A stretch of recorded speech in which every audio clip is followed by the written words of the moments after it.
Hey guys, I just dropped my kids off for CrossFit here, and so I've got a couple of minutes in the van that I wanted to use to try and encourage you with something phenomenal from Joshua chapter 6. It's the story of the Israelites as they go through Canaan, the promised land, and they take city after city, facing obstacle after obstacle as God shows up in increasingly supernatural ways. I'm going through the story with my kids in the mornings right now, and there's one part of the story that just really stuck out to me.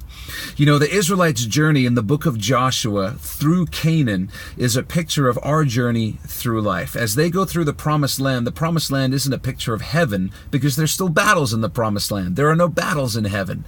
And likewise, we can look at everything they went through and we can draw parallels to our battles that we go through in life, our promised land. We have the Lord, He's with us, but there's still battles we need to fight.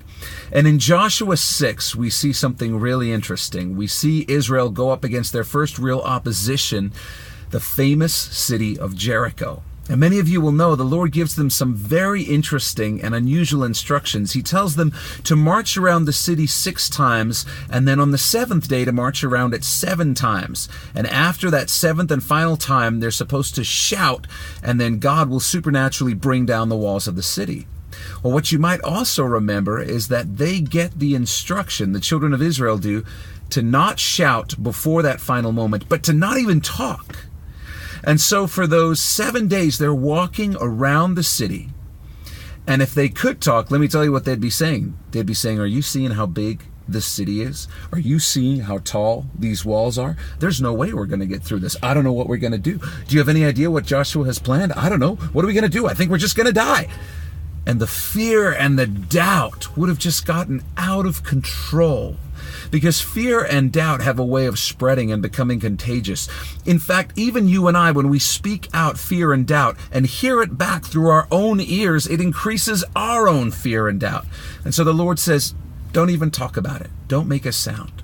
And then at the end of that 7 days, when they've marched around 7 times, they shout. But here's what's so cool about what they're doing. They're shouting in celebration of the fact that God is going to bring the walls down, but they're shouting before it actually happens. They're praising God. They're thanking God in advance for the victory. And I want to encourage you and challenge you and exhort you to understand that that is key to facing battles in the Christian life. Don't allow yourself to give voice to doubt and fear. Just keep your mouth shut. Like your mama used to say, if you can't say anything good, don't say nothing at all. If you can't speak in faith, don't say anything at all.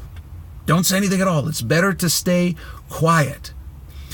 But what you can do is you can speak out faith. You can thank God in advance for the victory. You can look back on your life and see He's always been faithful and come to the logical conclusion that He's always going to be faithful. So I want to encourage you, do not give voice to doubt. Thank the Lord in advance. He's going to be faithful just like He always has. Control your speech. Speak in faith. And you're going to see God move in amazing ways, just like He always does, because He's God and He's faithful. God bless you guys.